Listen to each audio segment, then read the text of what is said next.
Now, Utah Congressman Jason Chaffetz, who's on the House Oversight Committee, has been looking into this. He joins us from Capitol Hill. Congressman, good to see you again. So I just want to make clear, obviously, security was inadequate on the ground in Benghazi, Libya on 9/11 of 12. And that's why we have 4 dead Americans, in part. The question is, why? Why was it inadequate? And now what we're seeing is a growing call from Democrats, and you saw it there with Barbara Boxer, saying it's your fault. It's the Republicans in Congress who failed to fund these security, these embassies and consulates and outposts so that they could protect themselves. Your response? Well, the Democrats say that we politicize things. Let me give you the facts, Megyn. From 2008 to 2012, they've had more than a 90% increase in security funding. That's 18% annualized. In 2012 alone, they got $400 million more than they had the year before. We had Charlene Lamb testify that in Benghazi, the security decisions had nothing to do with funding. Funding did not block the push for more security in Benghazi. And then we heard it from the chief financial officer of the State Department, who has also said in an email that security decisions were not impeded by some financial situation. And the troops, or the people that they wanted for these SST teams to be on the ground and protect those people in Libya, that came out of the Pentagon budget. It didn't come out of the State Department budget. And so it's just fiction that the Democrats are trying to lay out there and put blame on Republicans instead of taking personal responsibility for the bad security decisions that were made. Now, the Washington Post did a fact check on this because Barbara Boxer had renewed that claim and gave her 3 Pinocchios on it, saying, no, the Republicans, while in control, didn't give the president every dollar he wanted for embassy security, nor did the Democrats when they were in control. And that's par for the course on Capitol Hill. You guys don't just give the president a blank check and say yes to his entire budget. But notwithstanding your denials and the Democrats' denials, the funding for embassy security has gone up. It's gone up each and every year, as you point out. But here's what I want to ask you, okay? If it wasn't a lack of funding that led to the lack of security, then why? Because we've seen so much back and forth about these guys begging for more security. They knew al-Qaeda was on the rise. They knew al-Qaeda-affiliated groups or terror groups were on the rise. They were terrified that they were going to get attacked. There was the smoking gun memo in August of 2012, right before the attack, saying we cannot withstand a coordinated attack. And yet instead of giving them the security, they drew it down. So why?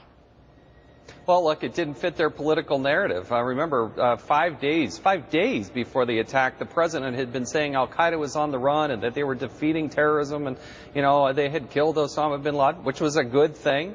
Don't get me wrong, but that just didn't fit their political narrative. What you do hear them pushing for is to, quote-unquote, normalize as swiftly as possible. Now, in the world of the State Department, normalize means let's get rid of the trained U.S. troops and let's bring in locals. And when I was there on the ground, I heard firsthand from the people in Tripoli, when I went there that first week of October, they said, we actually had to hire somebody who was a mobile phone salesman to do security. The guy had never handled the gun before because the State Department had pushed to hire locals who were not trained like some special operations person who's gone through the United States military. That push for normalization, I think, was the prevailing thought and the prevailing wind. Instead of letting the security dictate security, and we had they wanted locals, the politics to be pushed. We had locals who were supposed to be helping us protect the consulate on the night we were attacked, and they ran. I mean, there was a question about whether they were in on it and helping those who attacked us. But let me challenge you, because let's take a look at Charlene Lamb. And as you rightly point out, she did tell Darrell Issa that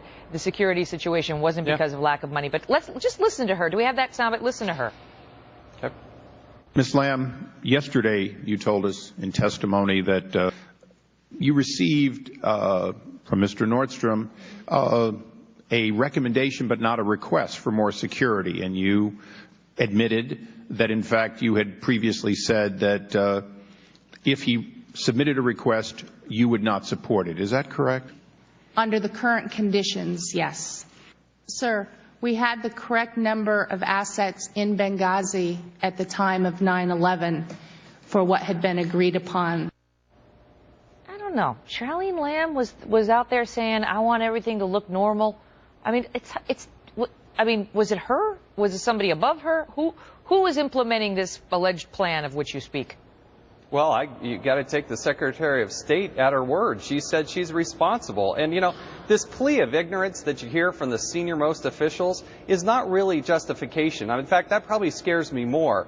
What bothers me is 4.5 months after the attack, the Secretary of State, Hillary Clinton herself, came here and said, I take all the responsibility, but then says, well, the security decisions were made at the local level. But then we heard from the regional security officer, Eric Nordstrom, who said, I was never allowed to implement what I thought we needed in order to secure Libya for the Americans. And she said she didn't know anything about it. She said, and then she said, I knew nothing about any of that.